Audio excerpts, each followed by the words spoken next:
Yo,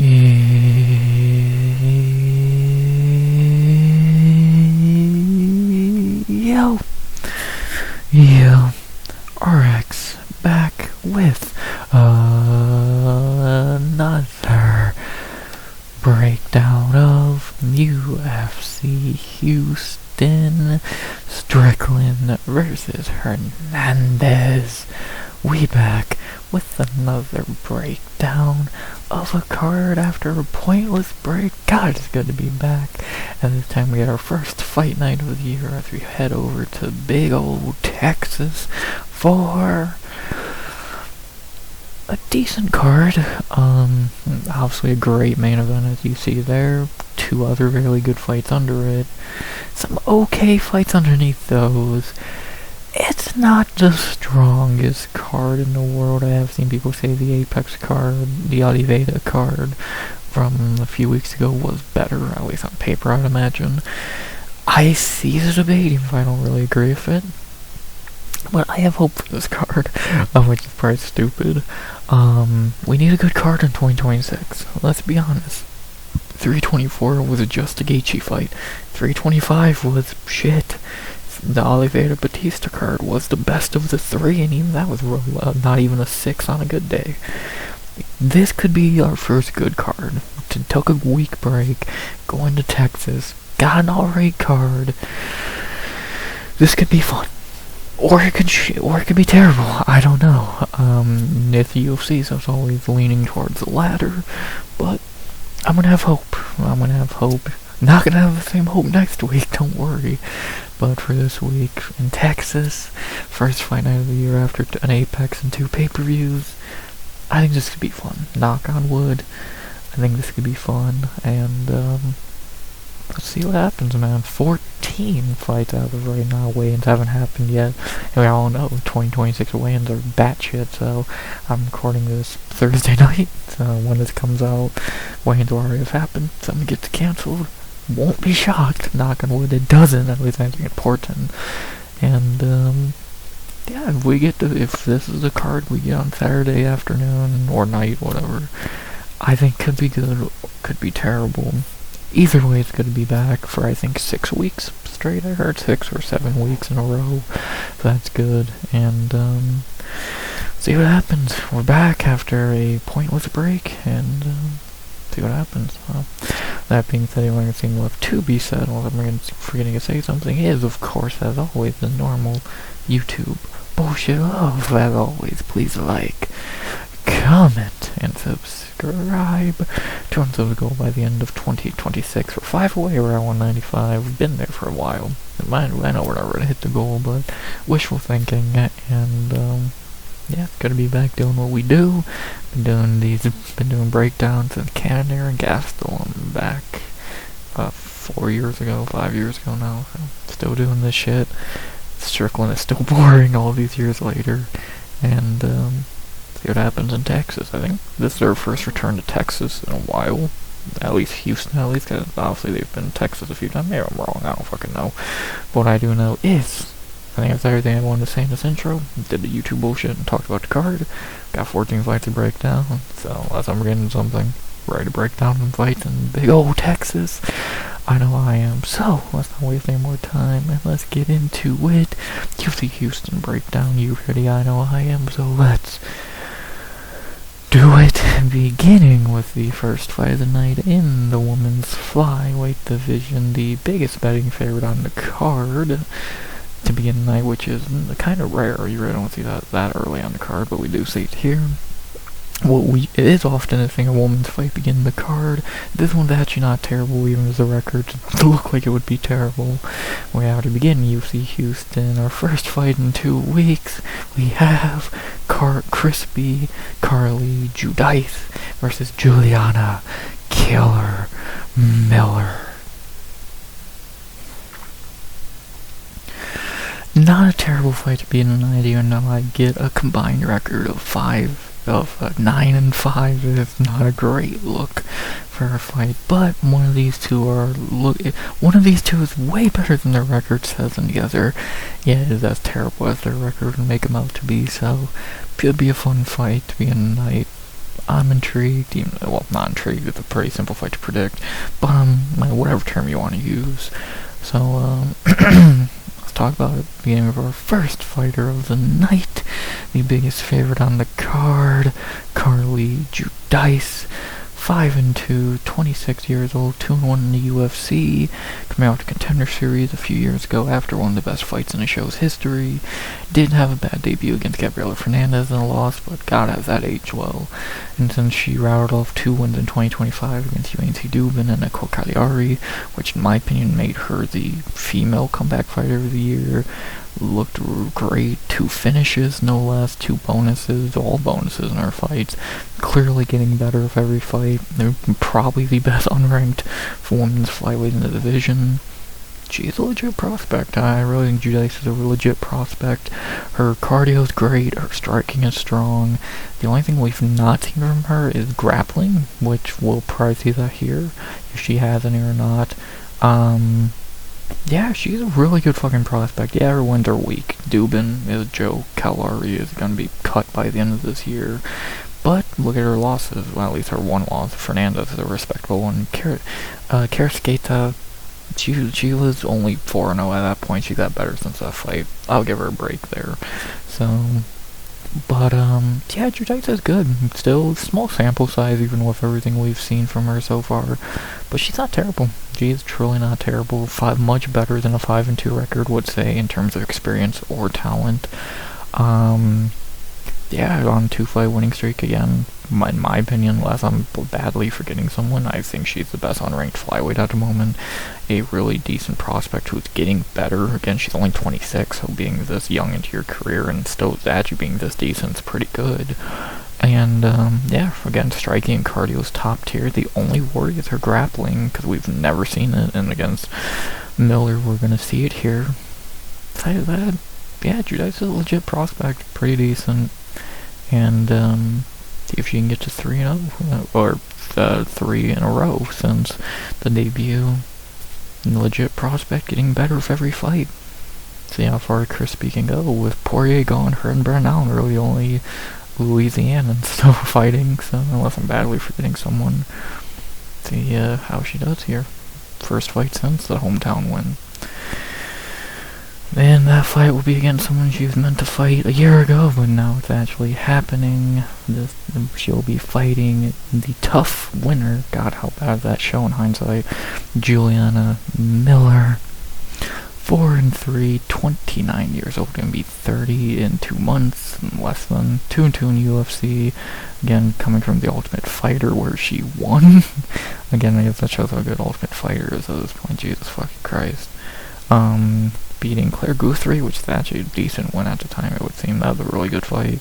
Some Neil chick, and then beat Brogan Walker in the finale, which, not a good win. Went on a 2-fight losing streak against Veronica and Luana. Understandable losses, but still losses. And then she did bounce back last year after a long layoff against Ivana Petrovic, where she looked fine. She didn't look great at all, and Ivana Petrovic is fucking garbage, but you know, a win's a win. And back on track, saved her job right there. Is she still probably one of the lowest level tough winners of all time? Yeah, but what did I say about tough at this point? We can call a spade. Like, I get Juliana Miller's not much older than Giudice, and you could say the same thing, oh, she's getting better.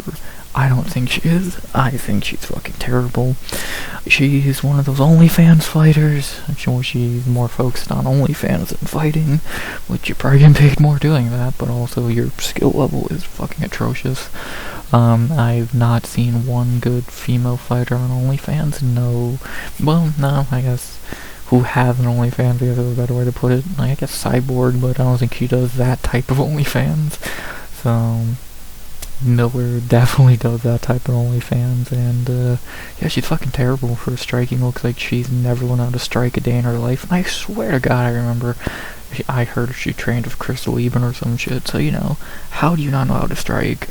Her grappling is her strong suit, if she had to have one, so we're definitely gonna see if Giudice can grapple here. Her cardio ain't great. Her durability is fucking terrible. Luana Santos fucking she made Luana Santos look like goddamn Joe Pyfer, power-wise.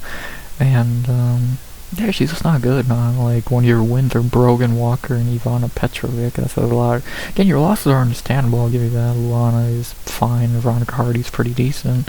But to be, a few years removed from winning tough, be 2-2, 4-3, and let's be honest, not a good fighter at all. Fuck, I think she's spent more time commenting on Instagram than fighting.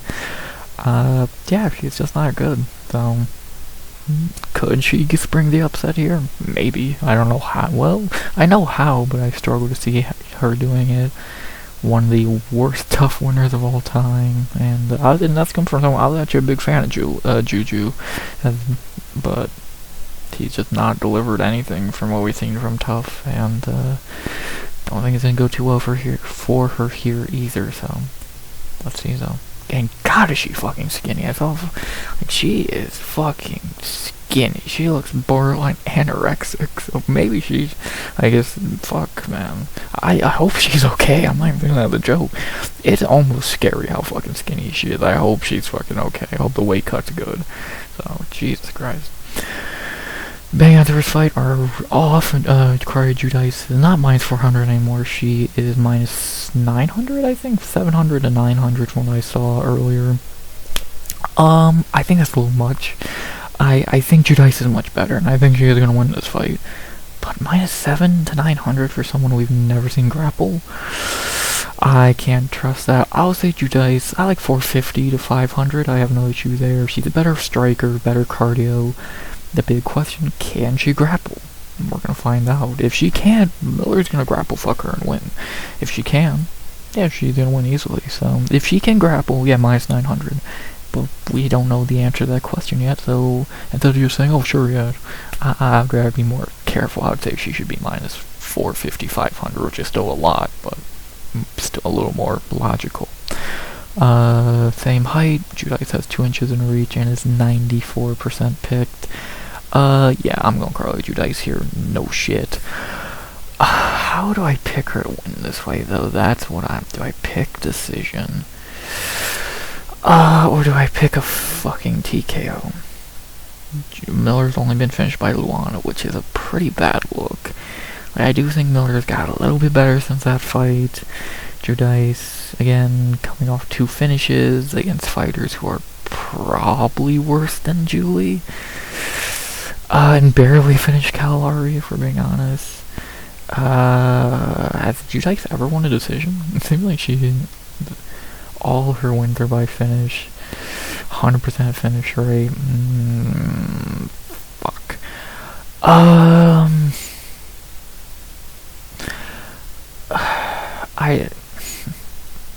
Fuck it, I think she's gonna break Julie.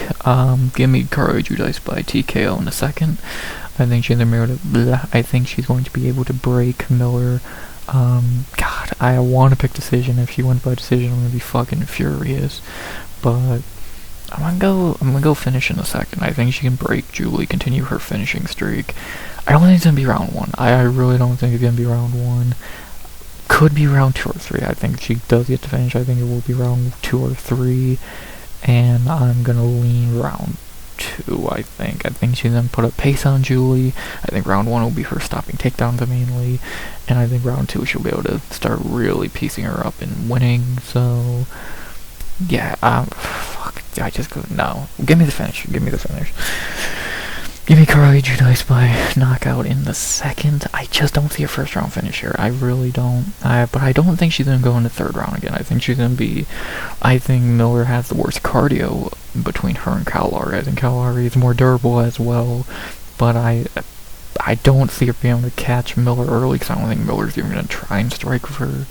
So I think Judice is going to go out there and get her in round 2. They'll give me Carly Judice by knockout in the second.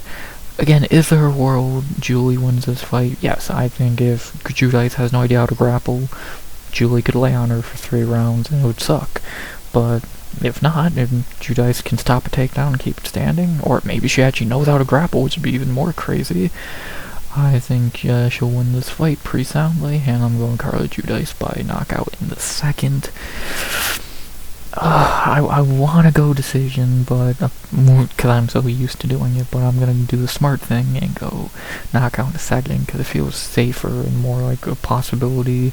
And yeah, give me if I did not know she never had a decision win, so that really changes shit. Give me Carly Judice by knockout in a second. Think she's gonna break Julie. If not, I think she'll just 30-27 her. And if she can stop takedowns, if not, then we're really gonna be talking about a big upset here. But I think she will be fine and win this fight. So give me Carly Judice to start the night with a finish in round 2. And yeah, is it weird for me to not pick a decision? It is. I don't know. It feels really weird to not be picking a decision because I always do. But yeah, give me Carly to get the finish in round 2. Not much else to say there for our first fight of the night. Should be a good one.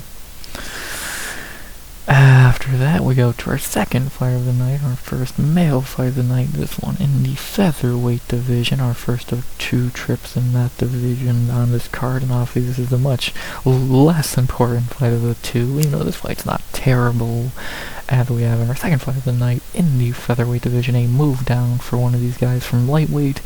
Don't understand it at all, but it's what it is. And then having our second fight of the night, our first male fight of the night, we have Yadier, the Cuban Problem Del Valle, versus the Monkey King, Jordan Levitt. Well, it's kind of weird to try and predict and talk about a Yadier fight after that last fight, but he's not fighting Bulgarian anymore, so he should be fine. No fixing should be about here. Yeah, Jordan Levitt moving down from lightweight to featherweight. I don't understand the move at all, and we'll talk more about that in a minute. But yeah, weird. Very weird.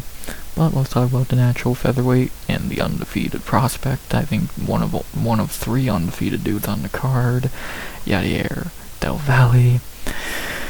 Coming off one of the weirdest fights of 2025, 10-0, 29 years old, 2-0 in the UFC coming out Contender Series.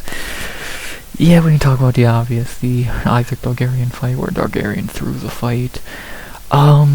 Yeah, that was definitely strange, to say the least. I feel bad for Del Valle because that one has been completely overlooked and kind of just threw away because of that, and fine, whatever. But I still think, let's not forget, Del Valle is a really good prospect. His other one in the UFC before that was Connor Matthews, not really impressive there. 2-0, undefeated, good rookie year in 2025. Young dude, good fighter. This dude's decent. This dude's very decent. Yeah, like, we haven't seen a lot. Again, the Connor Matthews fight, not really much you can show there. You're just gonna beat up Connor Matthews easily. And the Bulgarian fight was fixed, so can't really take much away from that. But I think this dude's good. In Contender Series, we saw he had really good striking, good cardio. We know his grappling's good. Again, his striking's alright. He has only 2 KOs. He's definitely a submission guy over anything. The only Cuban on the roster, I believe. Yeah, with Yoel gone for a couple years now. This dude's decent. Again, I feel bad about that Bulgarian fight on his regard, because what could he do? But this is his chance to wipe away that whole situation, get back on track with a legitimate win that can be respected against a veteran, and hopefully he does that here, out of the Apex for the first time, escaping all that bullshit.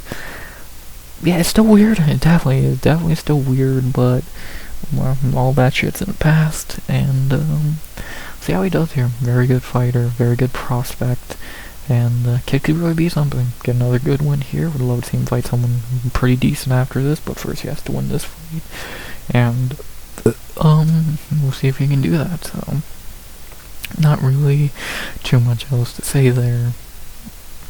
Only seen 2 fights so far, and let's be honest, only one of them really mattered. The other one we can just forget about. See what this kid can do. Very good prospect in the division. As for the opponent, who have not been a prospect in a long time, and is now entering a new division, the lightweight, now turned featherweight, Jordan Levitt. 12-3, 30 years old, moving down to featherweight for the first time in the UFC, at least throughout his whole career. 5-3 in the UFC at lightweight, coming out to Contender Series a good amount of years ago. His wins in the UFC have been Matt Winman, Matt Siles, Trey Ogden, Victor Martinez, and Kurt Halaba. His 3 losses have been Claudio Perez, Paddy Pimblett, and Chase Hooper. Yeah, I still don't understand this move down for Levitt. He's not a small lightweight. He's 5'9". I never heard anyone say, oh, he should move down.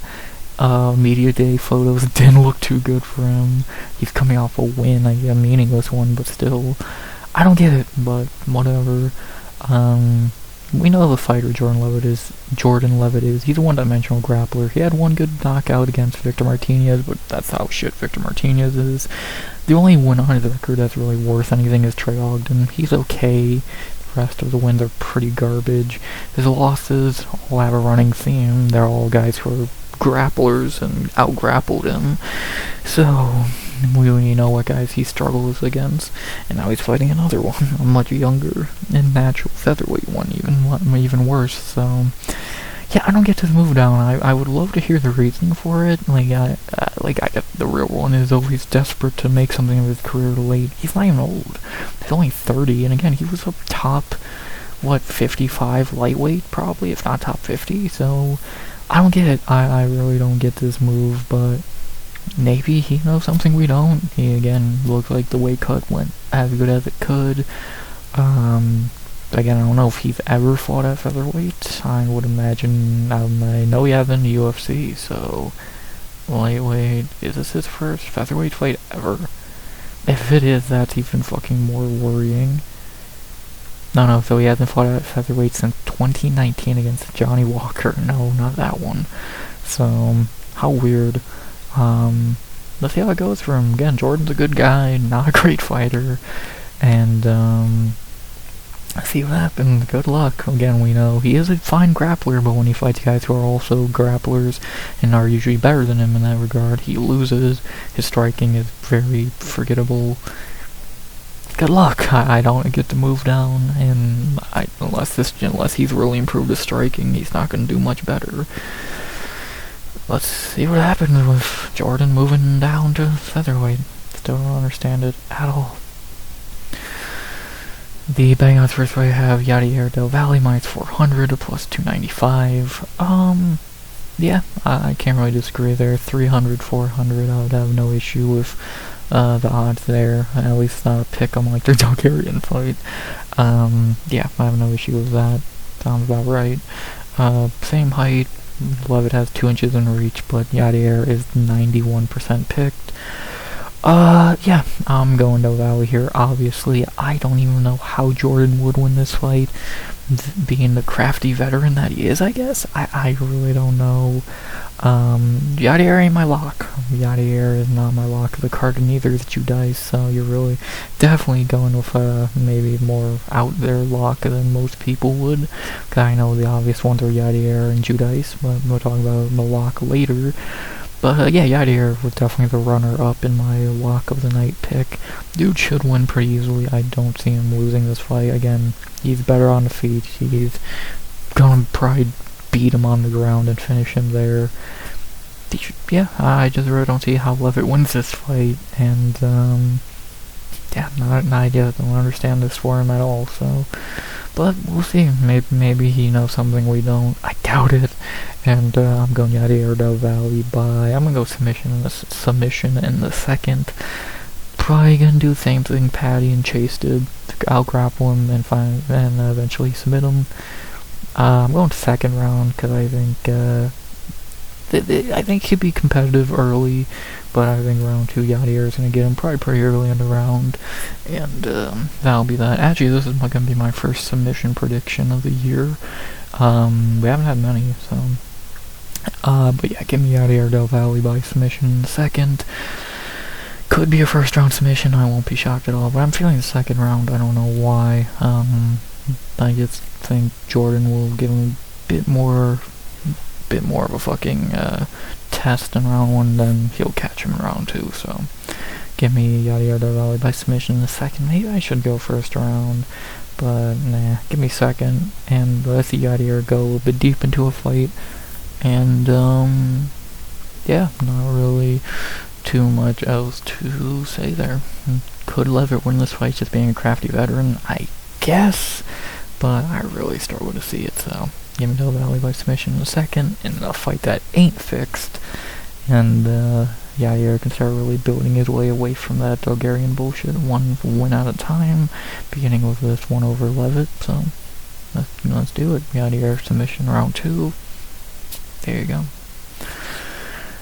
After that, we get to our third fight of the night, the one of, I think, 2 or 3 fights that had a short notice replacement. This one ain't as short as the other one, both at welterweight, funny enough, but still a replacement nonetheless. As we have in our third fight of the night, our first of 3 debuts on this card, or 2 debuts. 2 debuts on the card. We have, in our third fight of the night, our first of, I think, 4 welterweight fights on the card, which is 5 welterweight fights. That has to be almost a record, Jesus Christ. And we have in our first of 5 welterweight fights, a very interesting prospect versus a veteran, kind of the same thing we just saw. And we have in our third fight of the night, JPL, John Paul Luciani versus the Fresh Prince, Phil Rowe. Will Smith versus Robin Williams. I don't know why I see Robin Williams when I see Luciani. I'm probably wrong, and he looks nothing like him, but that's what my mind thinks. Phil Rowe is stepping in for Austin Vanderford. If that's an upgrade or a downgrade an opponent, you tell me. I think it's about a lateral move. I think Rowe is probably better than Vanderford, but not by much. Still, actually, I do think he's better than Vanderford, the more I think about it, so a little bit more of a test for Luciani. Should be an interesting prop debutant versus veteran bout. We'll see what happens. We will begin with the debuting JPL, John Paul Luciani, 9-2, 27 years old, again making his UFC debut here after a great Contender Series showing, knocking out Jack Congdon in one of the best knockouts and performances of the season. Yeah, this dude looks good. I don't love his losses, despite Carlisle and Jacoby Smith, to one UFC washout and one dude who sucked on the Contender Series. But yeah, the bounce back since getting some wins, and he looks like a decent prospect.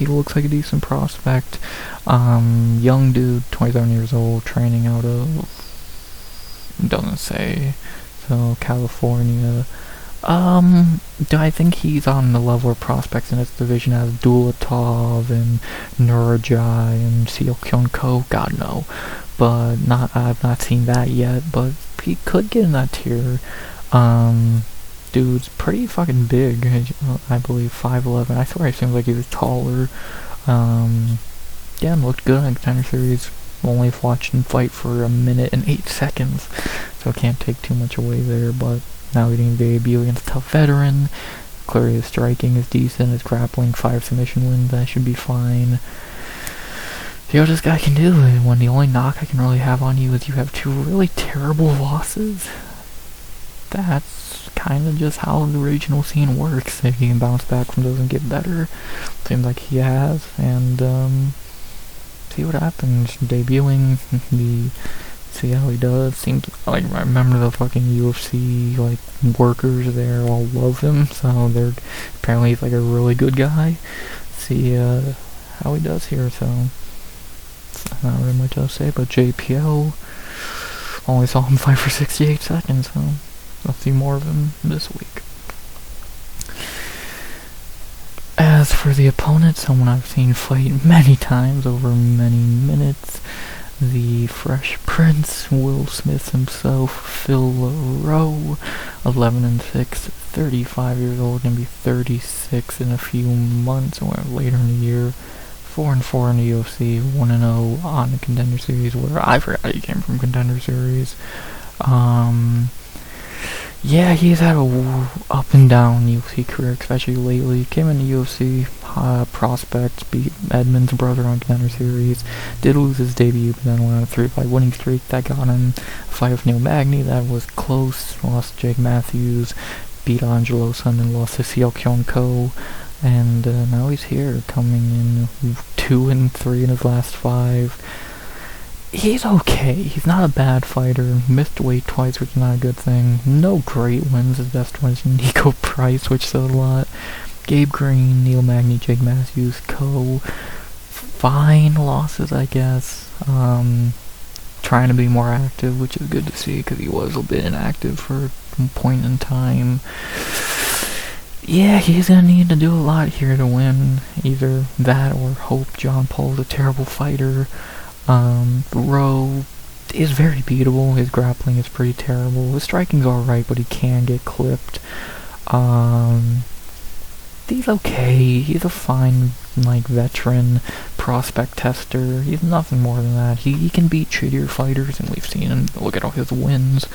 But when he fights higher level guys like Seo Kyung Ko, just laid on him for 15 minutes. Again, Jake Matthews beat him pretty soundly. Gabe Green, so he's not the greatest, but he's not a can either. Again, he's a fine veteran who can test some prospects and beat some shittier fighters, but after that, it's just not really much to write home about with him. And, yeah, well, could he win this fight? Because he's more experienced. And, yeah, will he? We'll see. Again, much harder fight than Austin Vanderford, but I ain't saying a lot. See if Phil can get this win. He might need it, because if you leave this weekend 1-4 in your last 5 at 35, good luck. So, see what happens, and maybe we get an upset here. Maybe we get a crafty veteran fight. We'll see. The betting on this fight have John Paul Luciani minus 220 to plus 185. I would not have Luciani anywhere higher than 240, so I think that range is just fine. He seems like a good fighter, but again, those losses are a little bit shaky, and we haven't seen too much of him, so I definitely want to see a bit more, especially against a crafty guy like Phil Rowe, so I get those odds. He is a few inches shorter than Rowe, and much shorter in reach, fucking 80.5 to 72, but Luciani is 82% picked. Definitely the least confident pick so far, but I am still going John Paul Luciani here.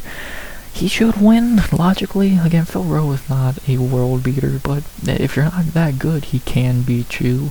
Would not be too shocked if Luciani got fraud checked here, but I'm gonna say he's a decent fighter and gets the win here. On the feet, we'll see how competitive they are on the ground. Luciani's probably better. I think he should be able to get the win here. I'm gonna go decision, and I don't think anyone's finished Phil Rowe in the UFC, and I don't see Luciani doing that. So, I don't know, he's shaky. Again, those losses really worry me. So, well, I want to see more. So, give me John Paul Luciani by decision. Could he get a finish? Yep. Could Phil Rowe win this fight? Yeah, I could see it. Best underdog so far. Still wouldn't say he's one of the better ones on the card. But if you don't think much of Luciani, I would 100% get going after Rowe as a bet here. So maybe that's something people will go at. But I'm going to go with the favorite. I'm going to go with the debutant. Give me John Paul to get the decision here. Yeah, I'll only seen him play for 6 to 8 seconds and he looked good. See how he builds on top of that. And, yeah, not really too much else to say there. So, could get a crafty veteran win here, but more than likely I'm going to say the debutant gets the win. Give me John Paul, give me JPL, which is just much cooler than COD, by decision. Not really much else to say there for first of 5 welterweight fights. Speaking of those 5 welterweight fights, there's a second one right after it, and it's one of the better ones. I would say it's the second best one on the card, as we have staying at welterweight. God, if anything happens tomorrow, at least we know these guys are going to be able to stay on the card, because there's 8 other guys at welterweight on it. And as we have in our 4th fight of the night, staying at welterweight for a fight that is weirdly actually good in 2026, when 2-3 years ago it would have been a pretty joke level fight. We have in our 4th fight of the night, staying at welterweight for Ramiz Brahimaj versus Punahele Puna Soriano. Again, it's weird that this fight is actually pretty damn good in 2026 after, when looking back like 2-3 years ago, this fight would be like an Apex opener because these two were not in a good spot a few years ago, but now both are on 3-fight winning streaks. Both have kind of rejuvenated their careers, but someone has to get their 4th win, someone has to take their first loss in a while. Let's see which one happens. Pretty decent fight, in my opinion. Probably should be on the main card. That says more about the main card than this fight. And, let's get into it. Being with the guy who's been a welterweight his whole career and is having a career renaissance. Ramiz Brahimaj, 13-5, 33 years old, 5-3 in the UFC. His 5 wins in the UFC have been Sasha Palatnikov, Michael Gilmore, Mickey Gall, Billy Ray Goff, and Austin Vanderford. His 3 losses have been Max Griffin, Court McGee, and Samba Gorimbo. Kinda like the same thing I said with, who did I say this with? Phil Rowe. He kinda has weak wins. None of his wins are too strong. Like, Palatnikov was a nobody, Gilmore sucked, Gall is Mickey Gall. Billy Ray Goff is not good. Vanderfort's his best win. That was a really impressive performance. He's on a 3-fight finish streak right now.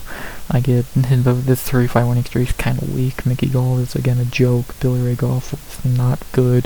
Vanderfort, 3 losses. Max Griffin, okay. Court McGee, okay. Samba Gorimbo is definitely the Thor thumb of his record. Having a loss to him is not a good look because he's fucking dreadful. But ever since that fight, clearly he said, yeah, I gotta change shit up, and he has. Again, 3 finishes in a row, 2 of them in round 1. Dude's looking good. Can he keep this up against the best guy he's fought on this winning streak?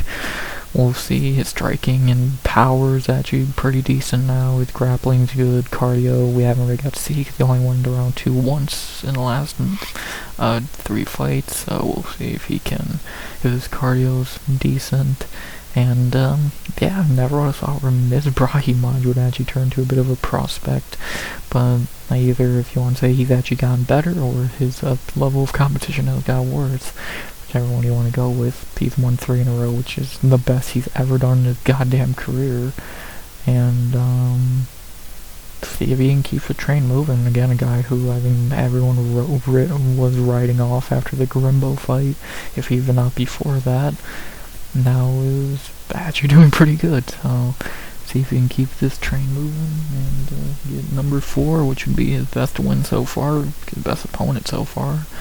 And yeah, let's see if the Ramiz resurgence can continue, especially the finishing streak, which is the most important. Let's hope that can continue. And then for the opponent, the guy who's probably really excited to be on a card of Strickland, because they are teammates and buddies. We have the opponent also on a 3-fight winning streak, Punahele Soriano. 12-4, 33 years old, 6-4 in the UFC. At middleweight, his career was not very good, going, 3-3? But since, or 3-4, probably should have been cut. But since moving on to welterweight, he's won 3 in a row, undefeated at welterweight, beating Miguel Baeza, Euros Medic, which have that aged well, and Nikolay Vertinikov. Yeah, Puna's wins are 2 are very weak, but that Medic one is easily the best between him and Ramiz. Fuck, look who's co-mating the card, Euros Medic. Baeza and Nikolay are garbage, but whatever. Would Nikolay be better? Well, no, Vanderford beat him, so I guess, yeah, I don't know, both have, outside of, if you take away Medic, both guys have kind of just been beating up tomato cans, but wins are wins. 3-0 and down at welterweight. 2 of them were boring wrestling matches, so he has worked on his cardio and grappling, which for the worse, because now he's extremely boring. But, you know, is what it is there. And then again, the Medic fight, he just clipped him, so good job there. Yeah, Puna's looking better. Do I think Puna is any different than he was at middleweight? Not really. I think his grappling has gotten better. Besides that, I still think he's kinda I'm not 100% sold on him. I think he's got very favorable matchups on the Medic, who just he was able to clip. But we'll see. This is easily the best run of his career so far. 3-0, looking the most, skill-wise, the best he's ever looked. And if he can keep this train moving, go to 4-0. I've seen a lot of welterweights move, or a lot of middleweights move on to welterweight in the last few years. He might be one of the more successful ones, between him and Jokawani, Chris Curtis, another teammate of his. So we'll see if he can keep that train moving, especially on a card with his buddy Sean Strickland. If he can move to 4-0 at welterweight and maybe set himself up to get close to the top 15. Got bombs in his hands and his grappling's getting better. See how far Puna can go. Can he start the night off good for Eric Nixick and the gang? The bang outs for this fight are a pick'em. They are kind of like Ramiz is like minus 120 or some shit, so pretty much a pick'em. I get it. I have no issue calling it a pick'em there. So I don't think this is the hardest fight to pick on the card, or even in this division on the card, but whatever. I get why it's a pick'em. Puna has an inch in height and a half an inch in reach, but Ramiz is 73% picked. And yeah, I think I agree with those predictions. I'm going Ramiz Brahimaj here. I think he's better than Puna. Something I definitely wouldn't have said 3 years ago, but from what I've seen, I think he is a bit better. Puna, again, has looked better, but am I really sold on him after 2 weak wins in Euros Medic? Not really, and again, Ramiz's wins are shit too, but still. I just think Ramiz is a bit better. I think Puna could easily at any moment turn back into the boring, the shitty fighter he was at middleweight, and who knows, he easily might. Or Ramiz can turn back into the same shitty guy he was against Sam Garembo, so it's who comes back down to earth, whose little winning streak ends because they finally fought someone decent. Let's find out. I'm going to Ramiz Brahimaj. I think he's better. I think he's better on the feet. I think Puna has the power advantage, but I think Ramiz is better on the feet. My main worry is if Puna can take him down at a consistent rate, but Ramiz has good grappling. So, and I think Ramiz has better cardio. I'm going Ramiz Brahimaj by decision here. I think he's better. I think the only thing Puna really has over him is power. I think Ramiz is better everywhere else. Cardio, grappling, striking, and yeah, give me Ramiz Brahimaj by decision. Close fight though, I can't why it's the pick'em. Puna could win this fight if he could just grapple fuck Ramiz like Thumba did, but I'm gonna say he doesn't succeed at that, and I'm gonna go Ramiz Brahimaj by decision to continue his streak. I don't think he continues his finish streak, but hopefully he does. And yeah, let's see what happens. Good fight. Again, weird to say that. I'm looking at this fight a few years ago, but 2026, both on 3 fight winning streaks. Someone has to get number 4. I'm saying Ramiz. Give me Ramiz Brahimaj by decision. The first time I picked him against Mickey Gall, but who didn't? The first time I've really picked him on this streak, because that Mickey Gall fight was a no-brainer. So, see what happens. After that, we get our second and final female fight of the night, a super pointless rematch no one fucking asked for, but, sure, let's do it, I guess, for whatever goddamn reason, as we have in our 4th or 5th fight of the night in the women's bantamweight division, rematch no one asked for in our final female fight of the night, as we have in our 5th fight of the night in the top 15 women's bantamweight, a rematch 3-4 years in the making of a fight that wasn't even good the first time it happened. Whatever, I guess. We have in a pointless rematch Nora Cornell versus Jocelyn La Pantera Edward. Why the fuck are these two rematching? This was actually Nora Cornell's debut 2.5 years ago back in Paris.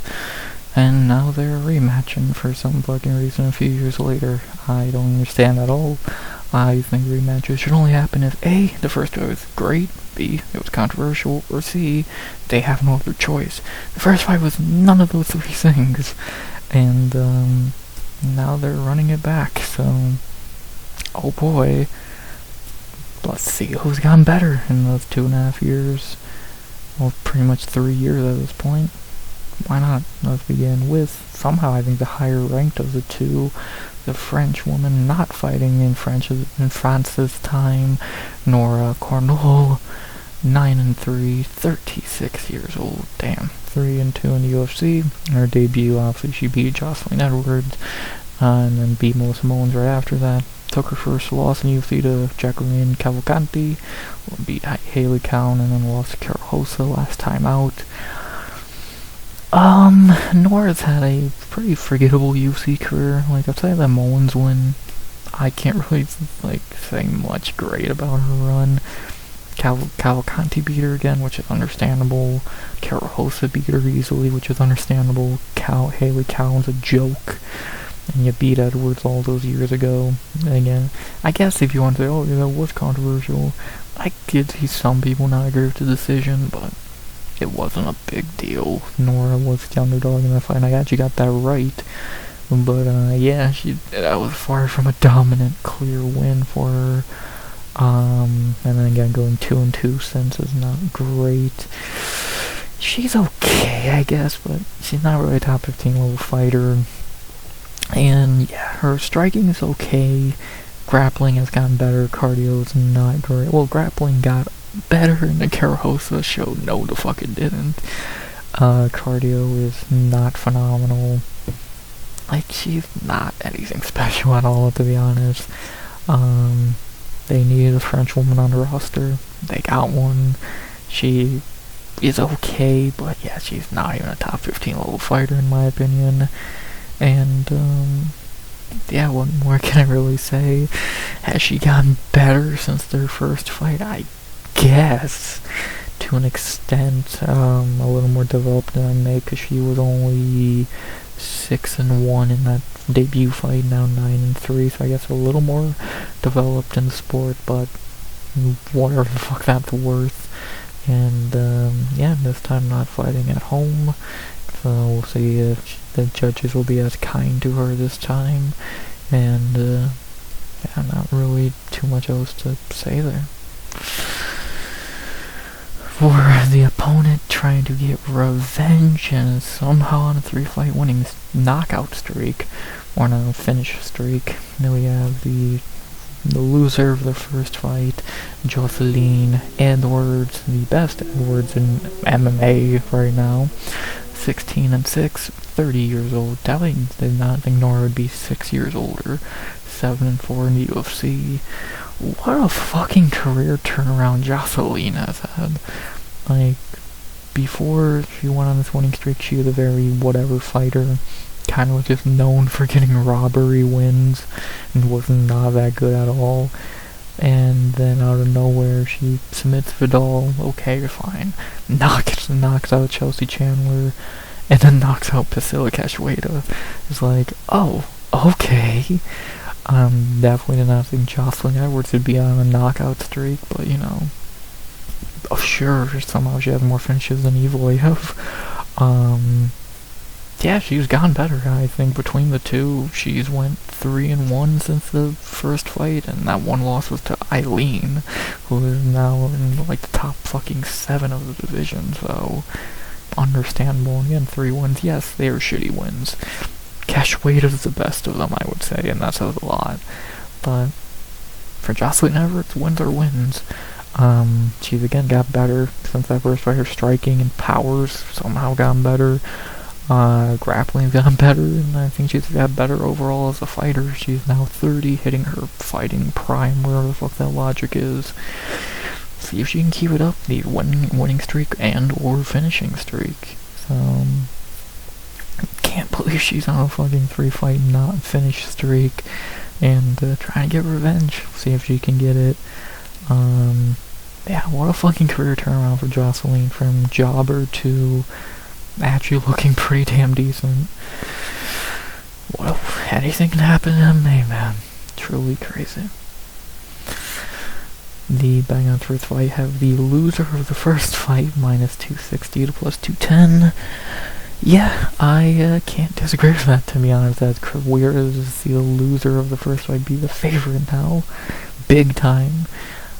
I think it's right. Jocelyn minus 250, 260. Sounds about right. I can't disagree. Inch taller for Edwards and 3 inches in height, or in reach, I mean, and is 93% picked. I'm going Jocelyn here, for sure. I picked Nora in the first fight. Got the nod barely. 3 years later, I think Jocelyn is much better. She is 6 years younger, on a hell of a streak right now, as Nora is on the opposite. Give me Jocelyn Edwards by decision. I don't think she keeps up this finish streak, because I think Nora's much better and tougher than Chandler and Cachoeira and Vidal. And, yeah, give me Jocelyn Edwards by decision. Better fighter. Should get the win here. I think she's gotten better. Could Nora beat her again? I would not be shocked at all. It's fucking women's bantamweight. Anything's goddamn possible. Can't really ever be too confident. But I struggle to see Nora getting the win here, so give me Jocelyn by decision. Doubt she continues her finishing streak, but let's hope. And, yeah, pick Nora the first time, switching it 3 years later. Give me Jocelyn. No worry of getting a questionable decision in Paris this time. Both on equal playing field. Give me the best Edwards in MMA to get her revenge on the French and continue her somehow now if she wins a 4-fight winning streak. God, MMA will never make sense. After that, we go to our 6th fight of the night, the start of a flyweight doubleheader. For whatever fucking reason, they put these two back to back when, let's be honest, this was the better one of the two, and the other one should be the first fight of the night, but whatever. As we have in our 6th fight of the night in the flyweight division, a fight that I think is super simple to predict, and I have really no worries about, as we had the flyweight for our first of a doubleheader, beginning with Alden Cobra Correa versus Luis Grim Gurule.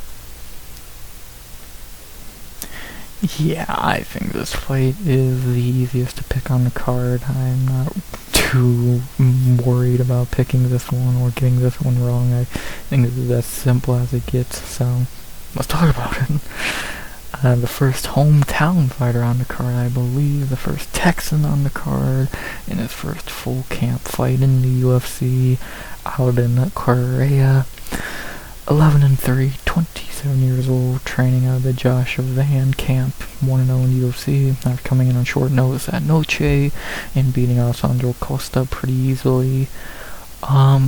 Yeah, this dude looks good. He looks a lot like Van in his fighting style. Good cardio, good striking, grappling's fine. This dude's pretty fucking decent, to be honest. He's, again, a Joshua Van training partner. Has a few losses before the UFC. Doesn't look... I've never heard of two of them. I've heard of this guy before. I don't know how great of a loss that is, but has done pretty good since. Beating Alessandro Costa is pretty impressive, because at that time Costa, in my opinion, looked like someone who could have been a legit guy in the division. So Correa whooped him on no camp, now on a full camp at home. Van's now the champion, so he has that motivation. He's young, decent fighter. 5 knockouts, 4 submissions, 2 decisions. Dude looks like a legit prospect. Again, we've seen a tiny sample size of, again, 1 fight, but now we get to see more on a full camp against a worse opponent. Dude could really do some work here. Would really show to be a really good prospect. I'm intrigued. He was kind of an Ethan Ewing in a way, where he showed up on short notice and beat some ass. Now we know who he is, and now we have to respect him. See how far this kid can go. Let's see how he looks on a full camp even more. And let's see how he looks versus a weaker opponent than Alessandro Costa, that being the 0-2 in UFC tomato can Luis Gurule. 10-2 in his career when he entered the UFC, 10-0. 32 years old, 0-2 in UFC, coming off the Contender Series where he got a close win, got signed, and he actually beat the guy that beat Correa, that's interesting.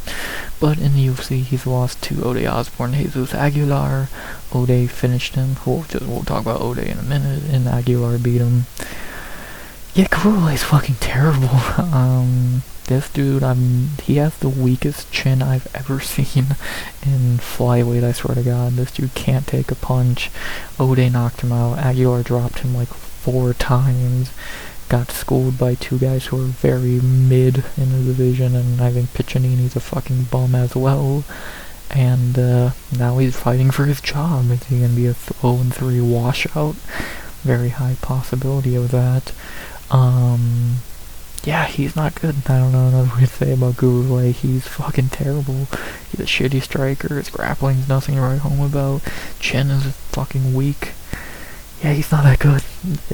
He's really not that good, so. And now he's fighting someone who, again, I think is better than Ode and fucking Jesus. Good luck, Luis. You're gonna fucking need it.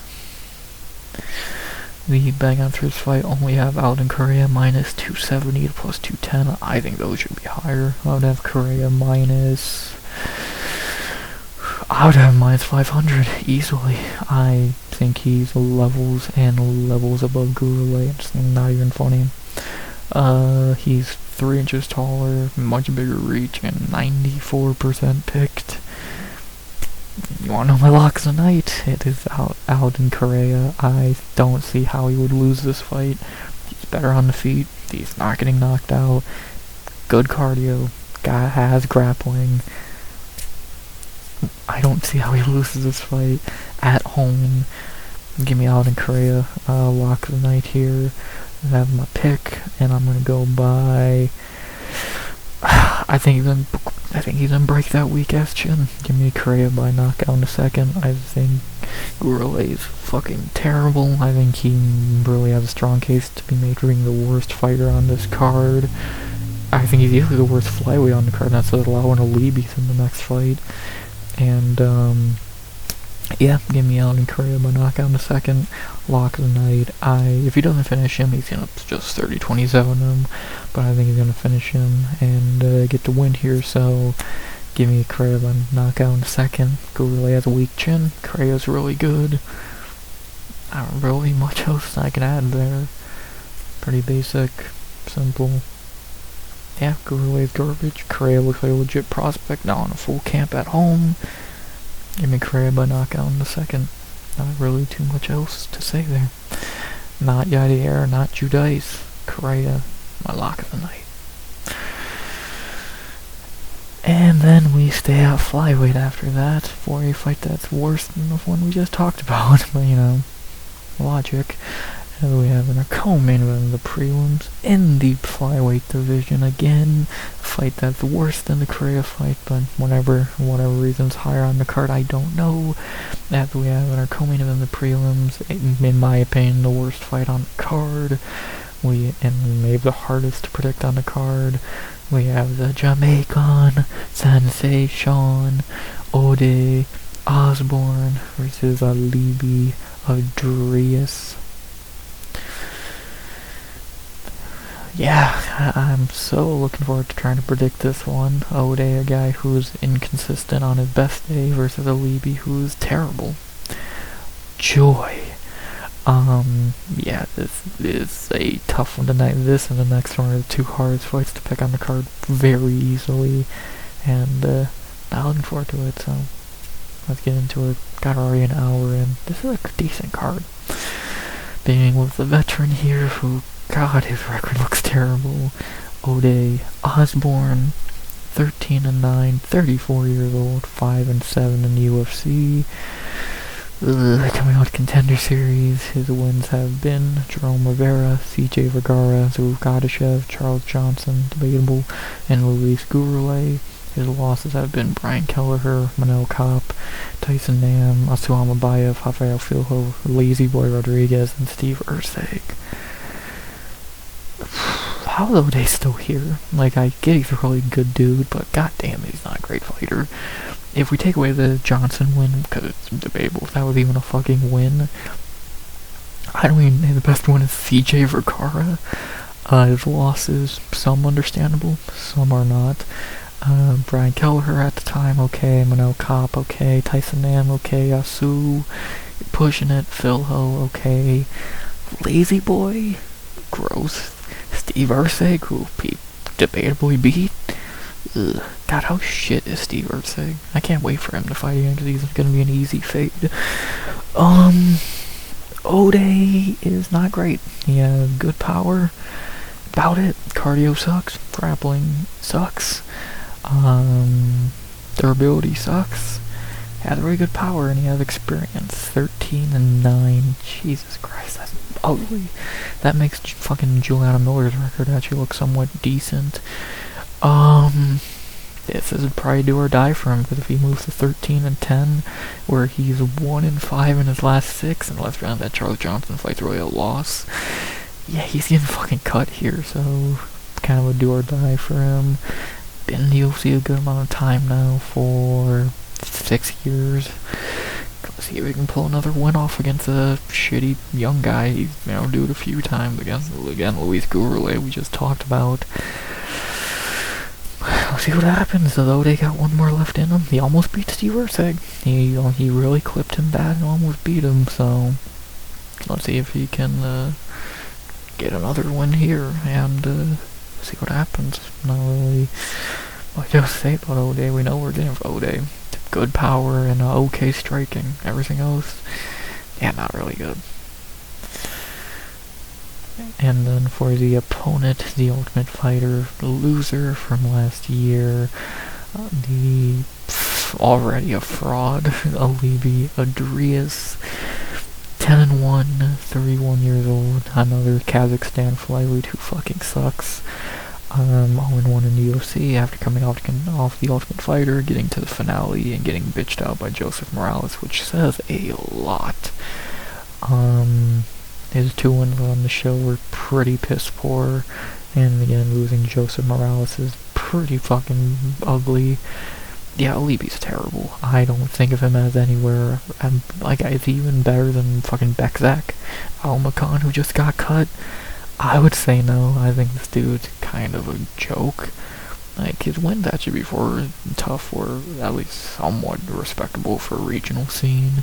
But yeah, again, you got bitched out by Joseph Morales. You fucking suck. I don't know what else to say. These Kazakhstan flyweights are just not good. Asu, Bekzak, Alibi, they're just not good. God, Shavkat's good, but he doesn't fight, so sorry, Kazakhstan. But yeah, your flyweights are terrible. The bad guys for this fight have Alibi -170 to +145. I disagree. I would have this a complete pick'em. I don't know how you can trust either. Do you trust the veteran who has more experience and has fought better guys, but is again inconsistent at best? Or do you pick the guy who is 10-1, never fought anyone good, and just got bitched out by a can? Ode's an inch taller and has a giant reach advantage. If Alibi wins this fight, I'm guessing he probably just grapple fucked him for 15 minutes, which is possible. Same thing Asu Ambayo did. So I could definitely see that happening. But will it happen? I don't know.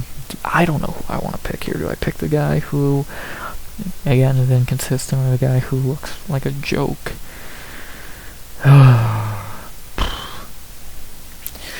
Give me Ode. I can't pick Alibi after that fucking Morales performance.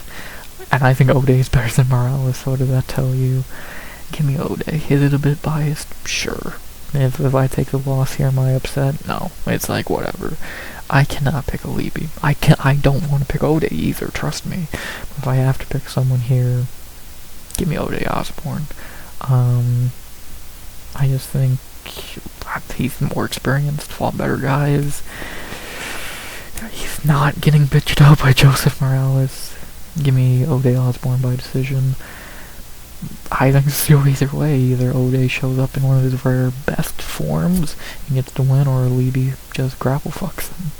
We'll see which one happens. I think both are not very good, but someone has to win this fight, and probably the loser gets cut. Give me the veteran, give me the Jamaican sensation. Give me Ode Osborne by decision. My least confident pick on the card. Don't have a lot of faith in that one, but fuck it. If I gotta pick someone, Give me the Jamaican. Give me the veteran. Give me Ode Osborne. By decision. And then after that, we head to our featured prelim, only an hour in. A lot of fucking prelims, and they're all kind of decent. And actually, the prelims begin a lot better than they end. They probably should be flipped. At the end, the prelims for featured prelim going to welterweight. Another fight I'm not looking forward to trying to predict because I don't trust either.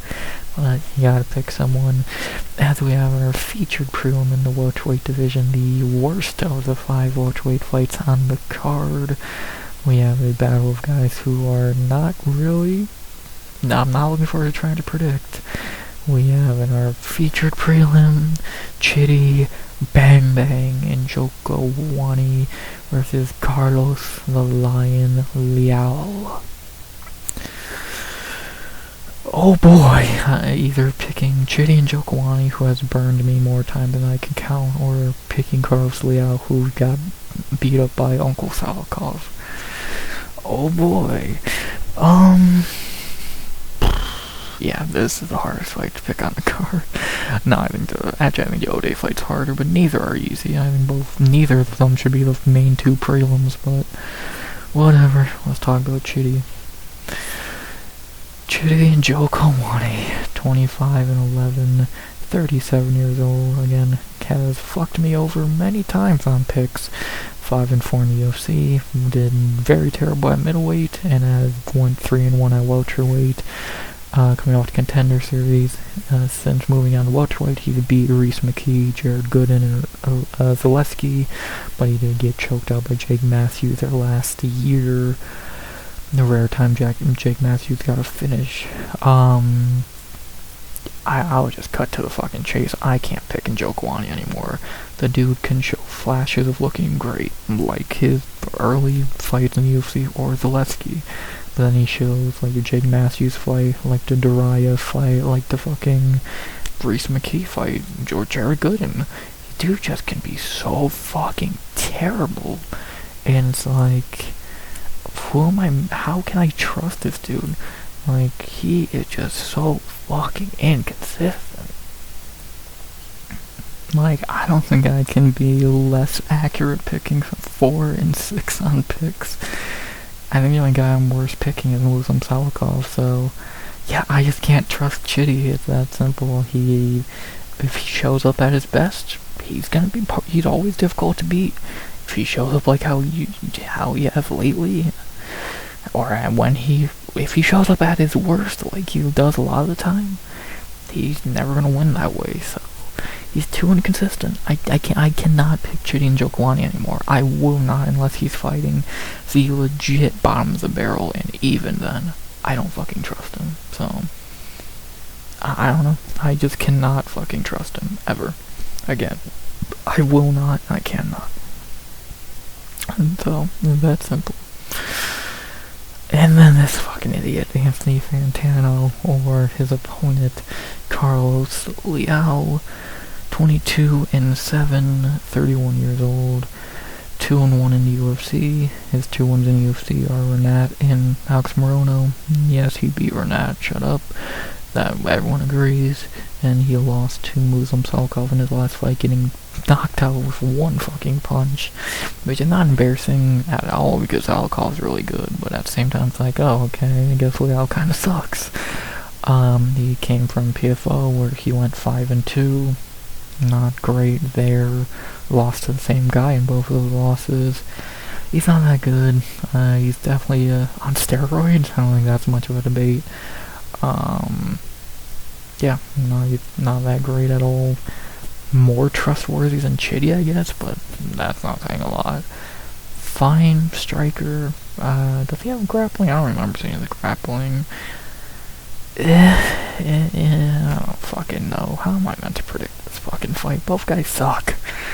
I don't know. Flip a coin and fucking pray is all you can do. Carlos Liao, not a great chin, but yeah, we'll see what happens.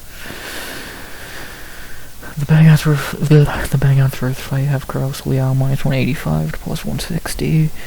I guess I would have Liao like minus 140, a tiny favorite just because you can't pick in Jokawani at this point, so sure, whatever. Jokawani's much taller, 6'3" to 5'11", reach is 80 to 74, but Liao is 64% picked. As much as I don't want to pick Liao, I'm standing by what I said. I cannot pick Shitty Jokawani ever again, unless he's fighting a can, and I don't think Liao's that terrible. Give me Carlos Liao. I cannot fucking trust Chitty and Jokawani anymore. I'm so goddamn tired of being burnt on this motherfucker. And, yeah, can give me Carlos Liao. By decision. I don't trust either. I could already see this being like some bullshit split decision and no one agrees or everyone calls it a robbery or some bullshit.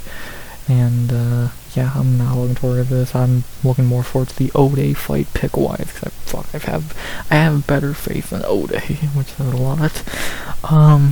Yeah, give me Carlos Liao by decision. Don't trust it at all, but I would rather trust him than ever pick Chitty and Jokawani again, so give me Liao by decision. Don't get knocked out and should be fine, I guess. Not really much else to say. Yeah, shitty featured prelim and even shittier to try and predict. Give me Anthony Fantano to end the prelims. Not looking forward to that. Won't be shocked if I could either go 0-2 here or 2-0 somehow. I don't fucking know. That's the prelims. An hour and 11 minutes later, there you go. Eight prelims done. I think the first 4 are pretty fucking good, and I think these 4 probably should be the final 4 prelims. And I think these 4 should be above these 4, well, this fight's decent, but these 2 and this are kinda shitty, but whatever. Still good prelims started, could be good prelims ended.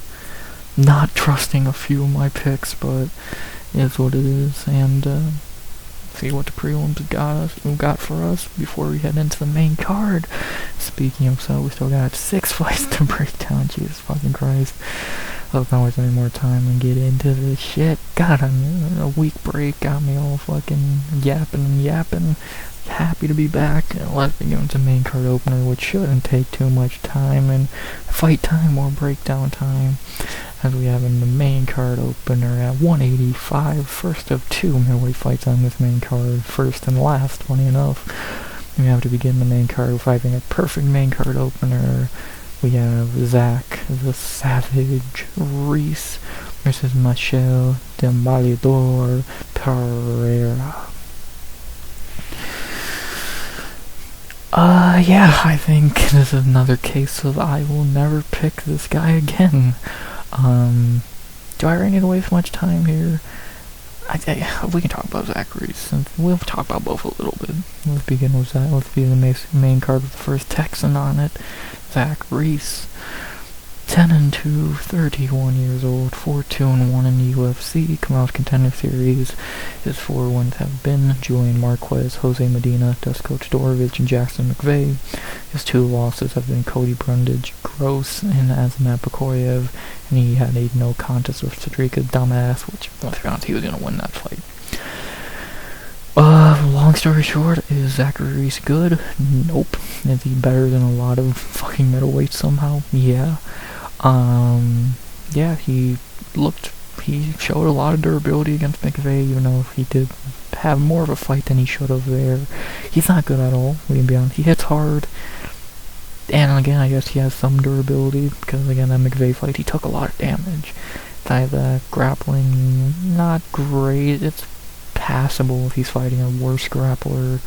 Cardio, not great. Chin, pretty terrible. Yeah, he's a very bottom of the barrel fighter, but somehow he is fighting guys who are worse than him on most occasion, which I guess just shows how fucking putrid middleweight is, and most of and how putrid middleweight is for most of the lower ranked guys. So, oh boy, yeah, not a great fighter at all, but back at home where he debuted and didn't go well. Maybe he can get a better showing here than getting slammed on his fucking head again. And, yeah, not much else to say there.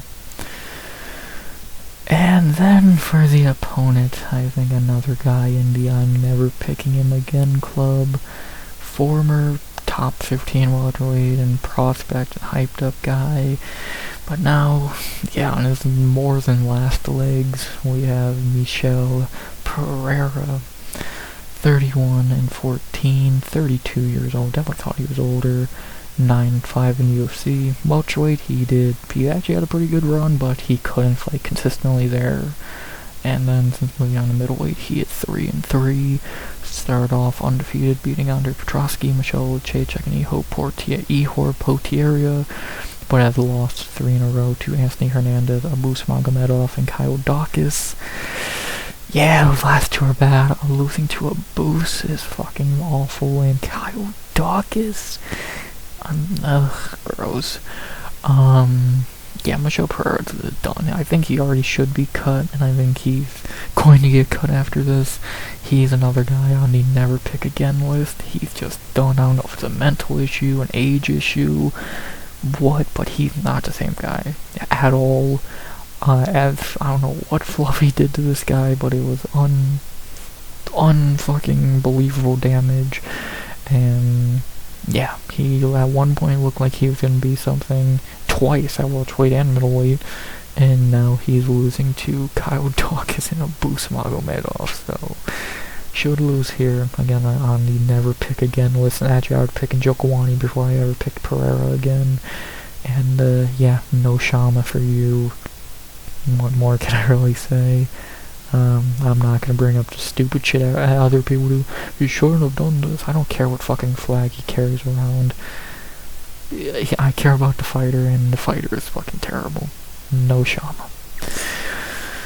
Somehow, the betting odds for his fight have Michel Pereira as a favorite. I don't know in what world you could trust him. As terrible as Zach Reese is, I 100% think Zach Reese should be the favorite here. I would have him minus 150, 155, 160.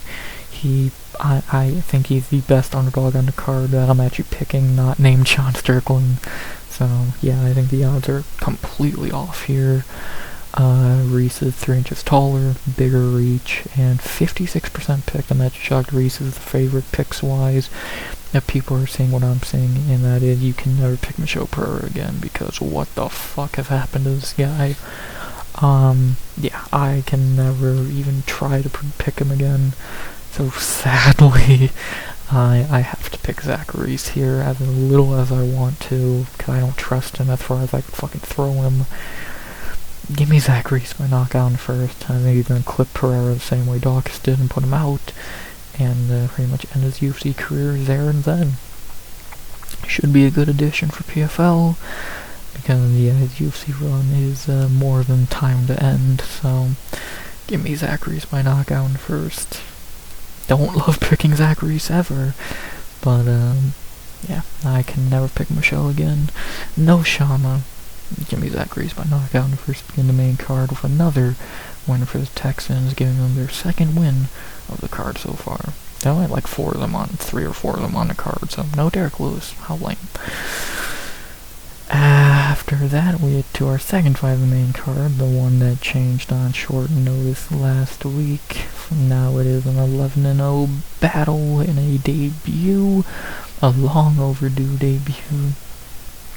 As we have in our second fight of the night of the main card, on short notice, a 11-0 undefeated battle at welterweight. Shouldn't be on the main card really, but sure, why not? As we have in our second fight of the main card, Jacoby Kobe Smith versus Josiah Muscle Hamster Harold. Yeah, rare to see an undefeated battle like this. Harold is stepping in for Seo Kyung Ko, who pulled out about a week or so ago, so that's cool, and we'll talk about his story in a minute. But, yeah, a cool 11-0 battle. Someone's O has to go, and someone has to get win number 12. Let's see which one happens. Should be a good fight. I'm intrigued. Let's talk about the UFC guy. Let's talk about the more UFC experienced fighter of the two, though. The hometown fighter. We have Jacoby Smith. 11-0, 30 years old, 2-0 in the UFC, coming off the Contender Series. This dude's alright. Looked really good against Preston Parsons, getting a quick knockout, but then kinda looked pretty bad against Nico Price. Actually had to really go in there and beat him. It wasn't easy at all. Actually struggled a bit. And looking at 2 weeks ago how Nico did against Nikolai, that says a lot. Yeah, Jacoby, I think could be something, but I just don't think he really is at this moment. Still kind of just not ready to be a top tier prospect. I was picking Seokyeon Ko to beat him, now getting a much different opponent. I think dude has a little bit of ability. He's a wrestler, got a little bit. He has some striking, has a good wrestling base, so he's well rounded. Cardio definitely looks to be an issue, and unless that's just a one time for Nico. So if he shows up how he did against Nico, this could end really bad. But we're gonna find out how good this dude really is, fighting a fellow undefeated guy. Let's see, the UFC ain't giving him easy matchups. Trying to give him Seokyeon Ko, that would have been tough. Now getting another undefeated guy. See if Jacoby can really bounce back after a really bad showing against Nico Price. Time will tell though, and see if he's the one to keep his O. Because the man trying to take it is also 11-0, back in the UFC after a failed step in a few years ago. We have the opponent, Josiah Harrell, 11-0, 27 years old, finally making the UFC debut after his first attempt a few years ago against Jack Della Maddalena fell through because he had a medical issue. It was a brain thing, I believe, so he had to pull out, but thankfully he got that under control. Took 2 years off because of some fighting, and now it's back. Has won 4 in a row, and finally is in the UFC. Long overdue. So happy for him. Win, lose, or draw here. Just happy he is in the UFC now. Long overdue after trying to step in against JDM, and finally getting his opportunity, which is awesome. People are really hyping this guy up. I've never seen him fight before. Melvin Gillard win in 2025 is funny. Coming off a win not that long ago, back in January, a little over a month ago, from Ohio. Represent, baby. Love to see it. Training with Matt Brown. No, outside of Melvin Gillard, no name jumping off the page for me. So, yeah, coming from LFA, that's respectable. Looks like he won a belt somewhere. I don't know whose fucking belt that is. But, yeah, I got happy for the kid. People hyping him up like he really can be something. Obviously, he's a step down from Seokyeon Ko, but let's see by how much. Let's see if he's the one to keep his O. Can he spring an upset? Can he do an Ethan Ewing here?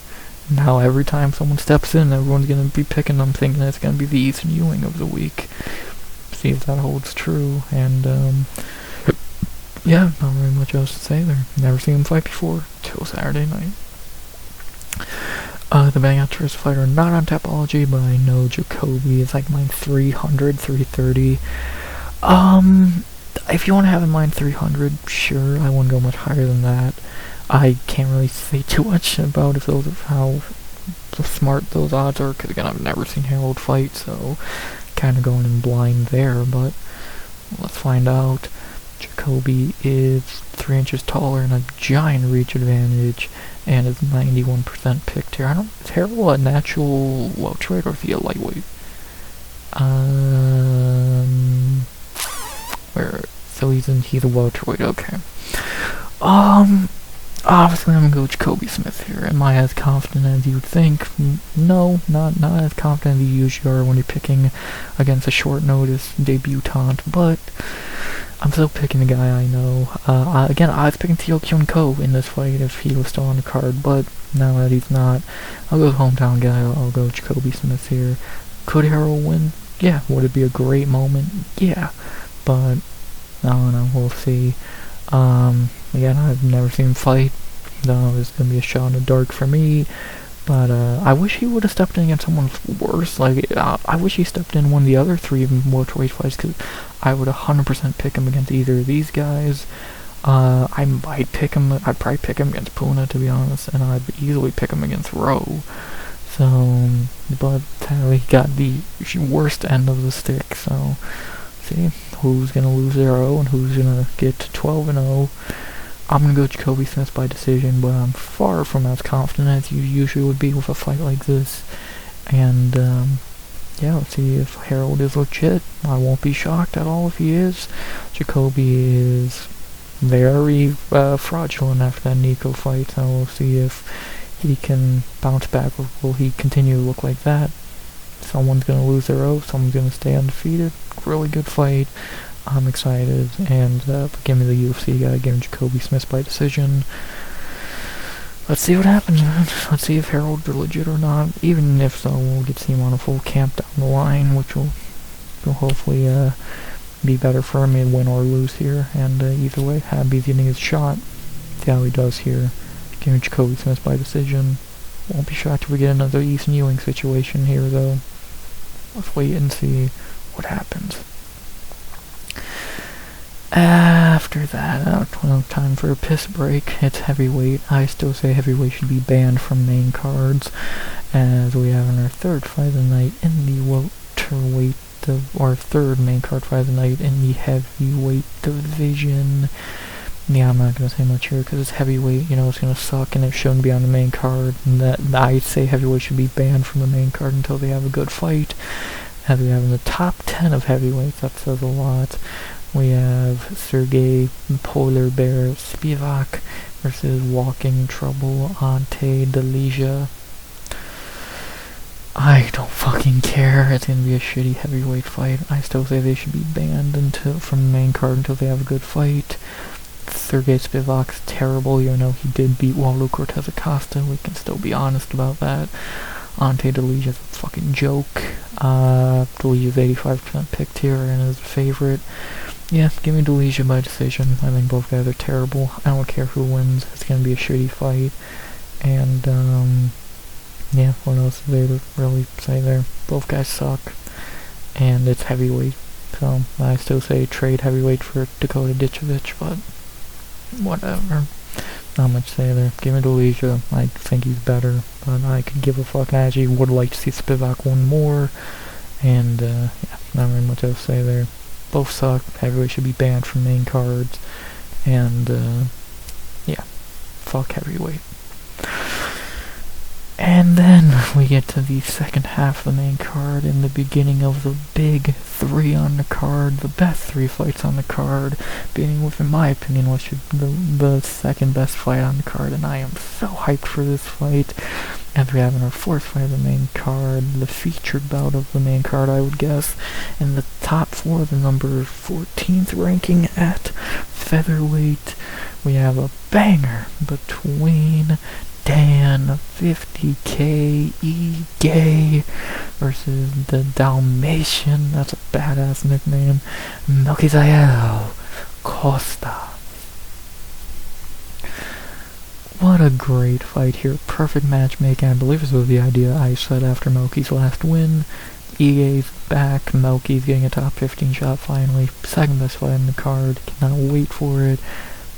Banger, banger, banger. Let's fucking talk about it. Beginning with the ranked veteran, gatekeeper, whatever you want to call him, gatekeeper, the BMF himself, who should have a job for life after that Lopez situation, Dan E-Gay, 19-10, 34 years old, another Eric Nixick member, so that's cool. 11-9, coming out to Contender Series. Not gonna go down his whole UFC career, but go down parts of his career. Started off on a nice winning streak after losing his debut, lost to Cater, and then after that Cater loss, he really started his streak of only beating unranked guys. Gavin Tucker, Damon Jackson, Nate Landwehr, Andre Fili, and Sean Woodson, his only wins in the last couple years, all have one thing in common: they were fighting for his top 15 ranking. Had lost to everyone else, coming off a really weird Pitbull performance where he looked good in a round and then lost the other 2. Yeah, Danny Ige makes no sense because for some reason, every time he fights an unranked guy, he turns into a top fucking 5 featherweight. But the second he fights someone who is, like, proven and decent or Pitbull, he shits the bed. So, I don't fucking get it. And so, we'll see if he can keep that trend up. He's been doing it for years now. Can he keep doing it as he's getting older? He definitely showed signs of being a little bit older against Pitbull again. Ige from 2-3 years ago would easily beat Pitbull. The Woodson fight was a win, but it was a really bad stoppage. Lerone beat him and Diego beat him. Understandable. Again, the Diego fight self-explanatory. So, yeah, a few of those wins, Feely, and the Feely win has aged really well, so Woodson should bounce back just fine. So, Gavin and Maylander are getting top 15 shots that are really funny to look back on. And, yeah, again, look at the losses he's had. Zombie, Emmett, Eviliev, Mitchell, Lopez, Murphy.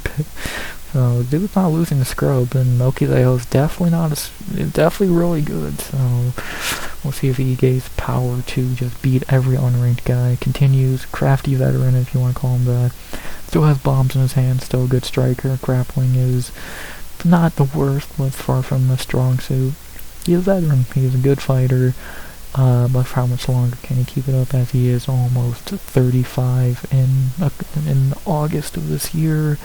And are we finally going to see him drop out of the top 15? We'll see. And, yeah, let's see if he can keep up beating all the young guys. To do that, he's going to have to beat the very, very, very good, long overdue he gets a top 15 shot, Melchizedek Costa, 25-7, 29 years old, 6-2 in UFC.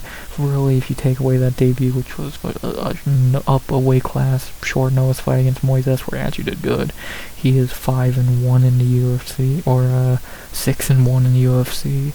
So, you know, since getting him down to featherweight, he's beat Austin Lingo, Shailin Erdenbekov, Andre Feely, Christian Rodriguez, Giuliani Rosa, and Morgan Cheya, only losing to Steve Erceg, which, God, has that aged well. And so has a few of his wins. Andre Feely, great win. Giuliani Rosa, great win. Knocking out Morgan Charrier, great win. 4 of those wins in 2025. This kid's good. This kid's really good. From shoot to box, very good all-round fighter. Striking's really good. Grappling's phenomenal. Cardio's good. Young, good fighter. Again, he even did good in that Moises loss, up a weight class. The best Costa in the UFC, it's not even fucking close. This guy's good. This guy is really good. I think truly he's the best unranked guy Ige has fought on the streak. Obviously, beat Feeling. I think he is better than Woodson anyway. So, if anyone could beat Dan Ige at an unranked prospect, it would be Melchizedek. And, see if he can. Dude's good. He's striking. The only thing he probably gives up to Ige is power. Besides that, he's really fucking good. Much younger. He's definitely not inexperienced. 25-7, though he definitely has experience against shoot to box. So 2 power camps going against each other. This is a great fight. I cannot fucking wait. Happy finally getting the top 15 shot. And, yeah, again, when your last loss was Steve Garcia in 2023, you know you've done something right since. And, yeah, this kid's good. He won't be shocked if he is the one to take Ige's ranking. The betting odds say he will be having Melky minus 220 to plus 170. I wouldn't have him that big of a favorite. I'd probably have him minus 190 to 200. Let's not forget again, Danny Ige does his best work against unranked prospects, so keep that in mind. Costa is 3 inches taller in the same reach, 84% picked. If you want to take a swing at Ige, I definitely understand it. So every time's always with Danny Ige, who's still very decent. It's always good to take a shot at him if you want, but I'm picking Melchizedek here for sure. I think Melky's just that guy. I think he can easily be a top 10 guy in this division. I think he's better than a few guys who are in the rankings. Fuck, I'll say right now, I think he's better than Arnold Allen. I definitely think he's better than Arnold Allen. Better than Yusuf Lawal for sure. So, but is he better than Dan Ige? We'll see. Can he take Ige's undefeated record against unranked guys trying to take his ranking. Let's see, can Ige land one of those bombs or just be a crafty veteran? Again, we'll see. I'm excited, so fucking hyped for this fight, but give me Melky Zael by decision here. I think he's better at this point in their careers. I think the kid's truly one of the ones, and let's see him in the top 15. Let's see if he can beat the gatekeeper of the division.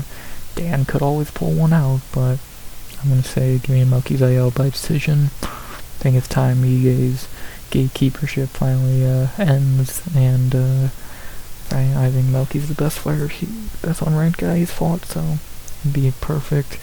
Give me Costa by decision. A great fight, cannot wait, and yeah, give me Melky Zael.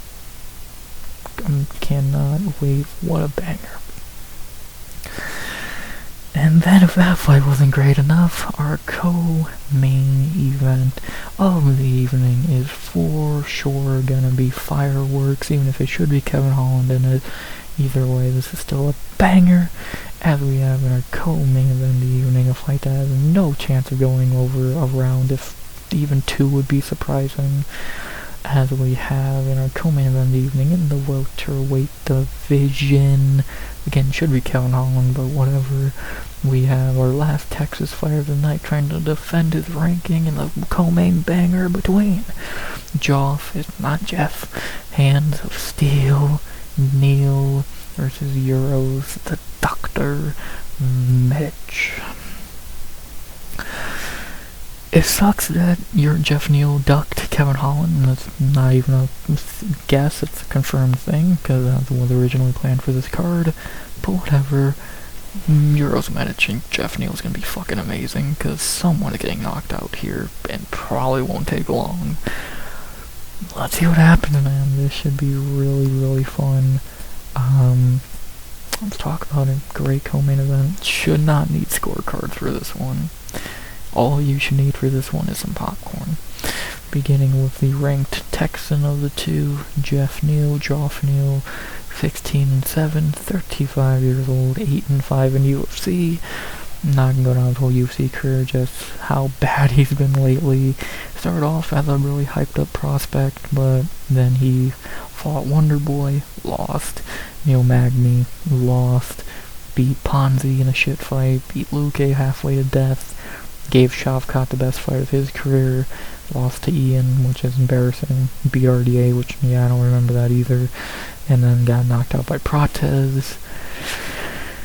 Yeah, can we kind of admit Jeff Neal's kind of overrated? He's not that good, truly. What's his best win? Mike Perry? Vicente Luque? Like, I'm not really impressed with those at all. And every time you fought someone halfway decent, or even Gary, you've lost. Yeah, that's not a great look. Like, Neal hits hard, and is an okay striker. Side of that, grappling, never really seen much of it from him. At times he can be really tense and not the most active, like the Ponzi fight, which was dreadful. Coming off the first knockout loss of his UFC career against Carlos, being off for a good amount of time. Let's be honest, his last real win was in 2022, because RDA was a fucking joke of a win anyway. 35 years old, only getting older, and I didn't think he was that great to begin with. How much longer can he keep going? How much longer is he going to hold that ranking? We saw the chin finally get cracked. Will it get cracked again here, or can he crack Medic? Again, I always thought Jeff Neal was a bit overrated, and yeah, let's see if he can defend his ranking at home, though. Now we're probably the most forgotten guy in the top 15, because why is he still ranked when his only win in the last 3 years was fucking RDA? But whatever, let's see what happens, and yeah, let's see if he can defend his ranking. Because he is fighting the very dangerous and powerful in round 1, Euros Medic, still still trying to find a bonus that UFC will never give him.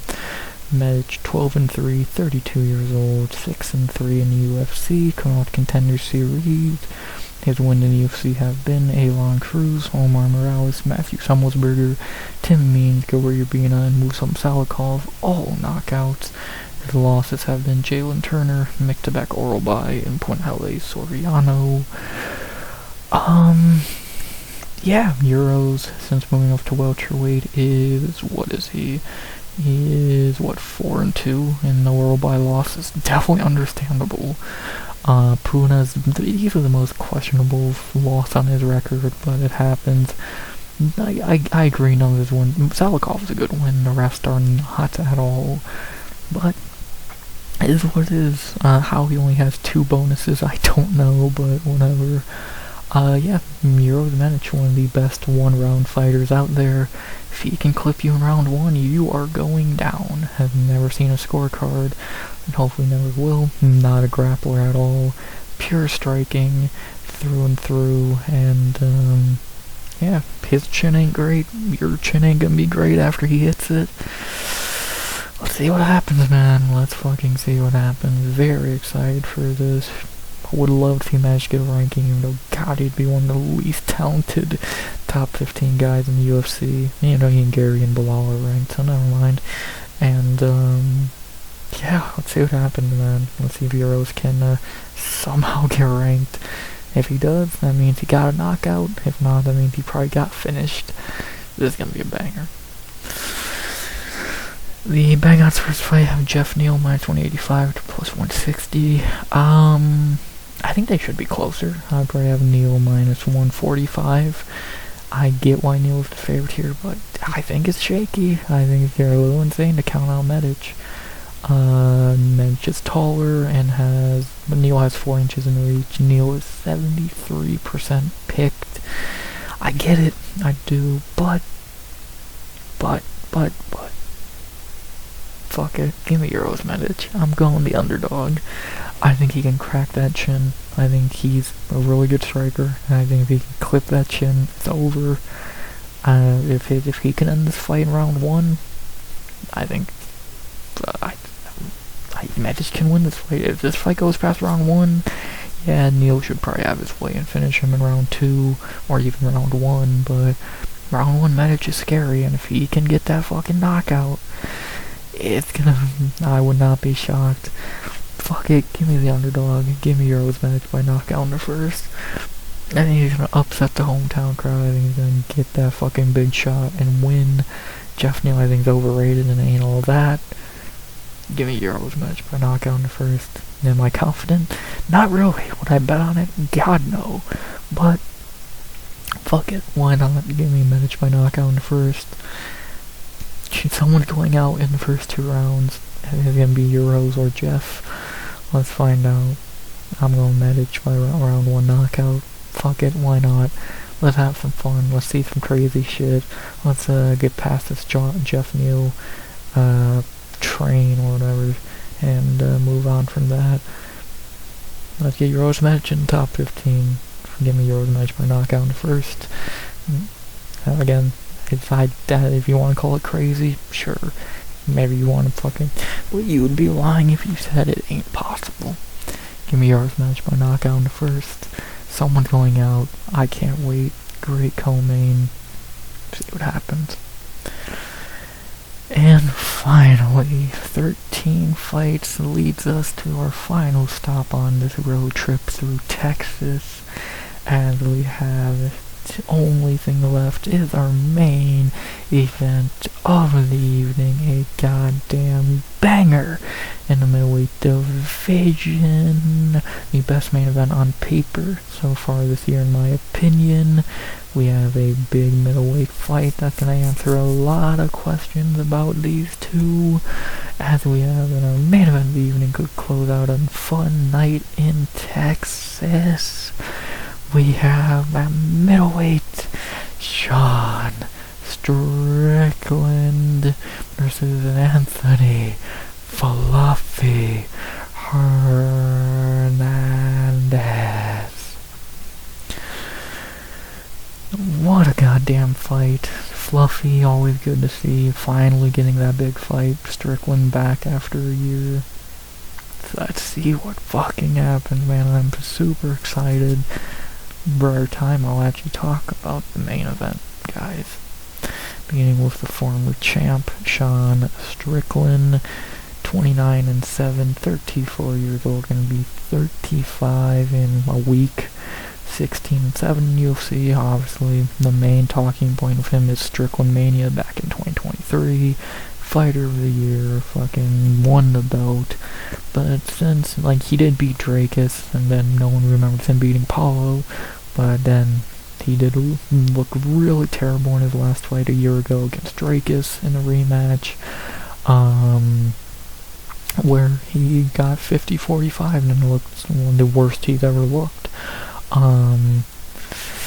We know his style, we know what he's going out there to do, but this is the first time he's gonna fight someone who tries to take him down. I think the last person to really try and take him down was probably Jack Hermanson. You know, if John's Fluffy, his level was better than Jack Hermanson, so... And then before then, Kamaru, who just cuddled him to death 10 years ago. So, this is gonna answer a lot of questions. Is Strickland washed? Does he still have it? Can his stupid fucking style still work? There's no point of asking if he's gonna change it. We already know he ain't. So, does his style still work? Does his jab and teep style work anymore? And let's see about that ground game. We've heard by a lot of people who train with him, his grappling's great. Let's see it. And the only time I can remember seeing it in the last few years is Drakus took him down in the first fight, like, for 30 seconds.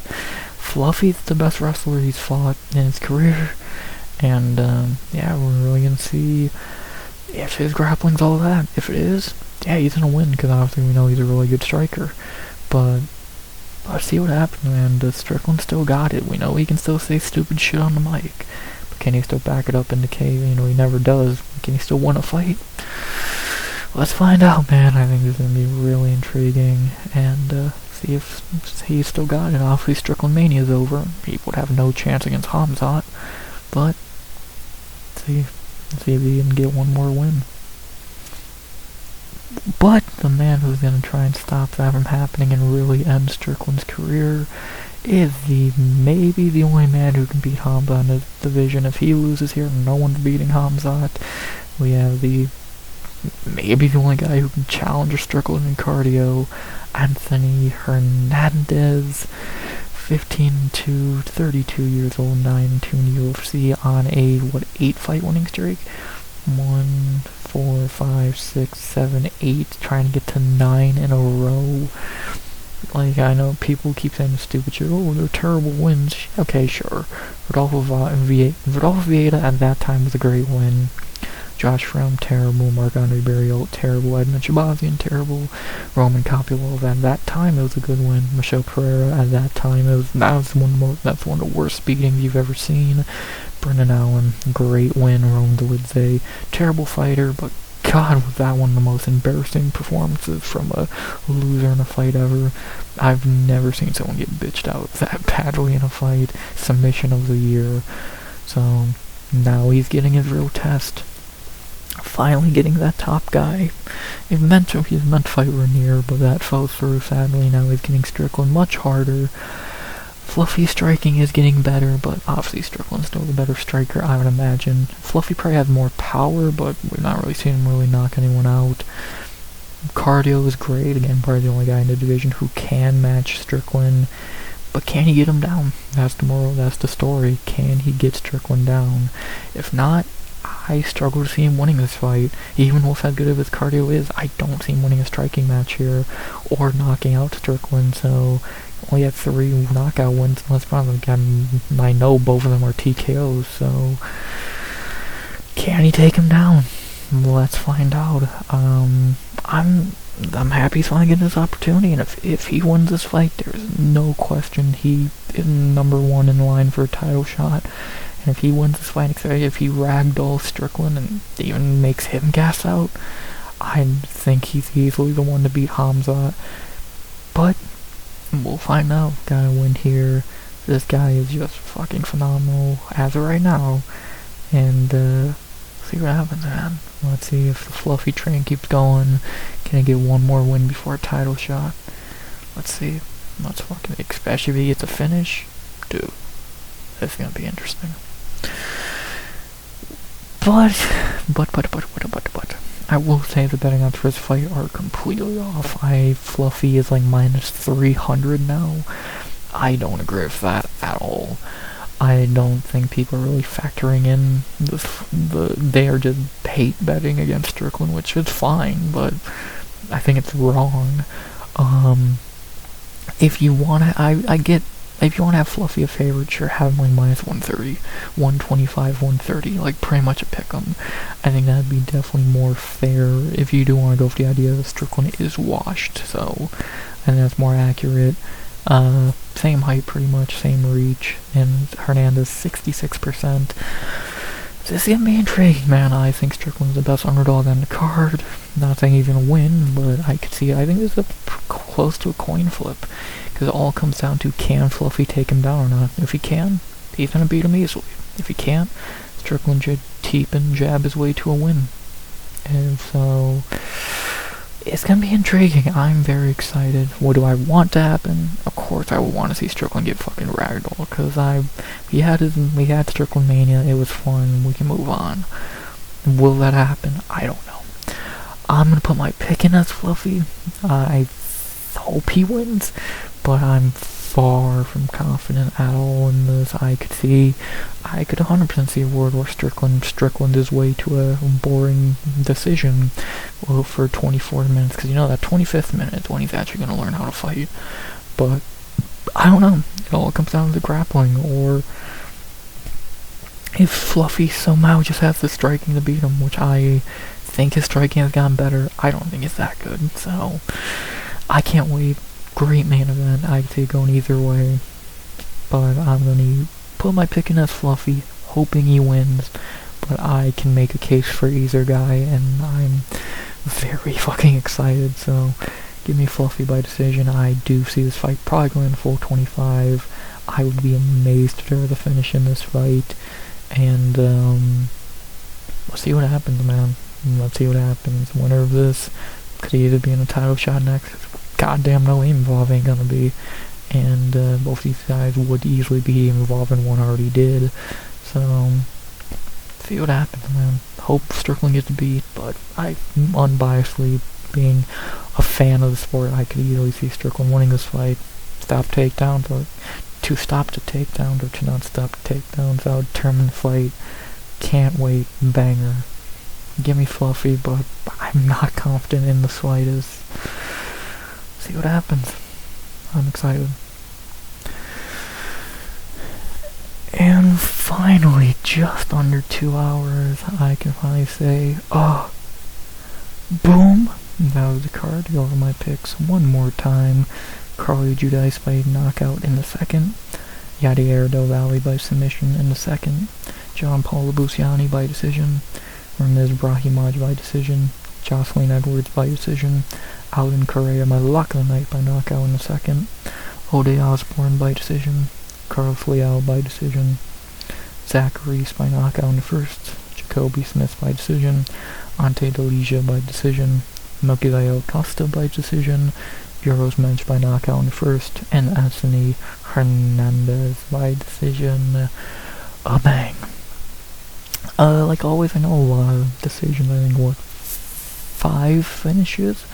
Not bad. If I had to pick another finish, I'd probably say either I guess Labusiani, probably Edwards, I guess. Maybe Osborne.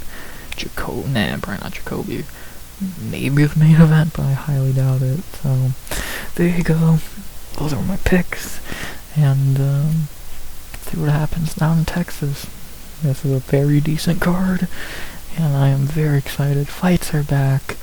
Let's see what happens. So, we're gonna find out what happens on Sunday. With the recap, I'll have that out sometime on Sunday, and should be fun. So, fun recap video on Sunday. Streams Friday, Saturday, and Sunday night for the card, and yeah, have a short out later today, on Saturday morning as well. Keep an eye on that, and yeah, fights are back. I'm so happy. Good card, and let's see what happens in the big Texas. A lot of good fights. a few shit ones, but you know, you need a piss break in there every once in a while. And gonna be back for I think 6 weeks or some shit. See what happens. And we're back. So, that being said, can't really have anything else to really be said outside of the normal. I hope you enjoyed the video. Please like, comment, subscribe, turn sub the goal by the end of 2026. And unless I'm ready to say something which I don't believe I am, fights are back. I'm excited. See what happens. Recap on Sunday. Hopefully for the first time this year in a recap I'm actually talking good about a card and not at best being nice. So fingers crossed for an actual good card for the first time in 2026. As always, RX out. Good vibes only. And always.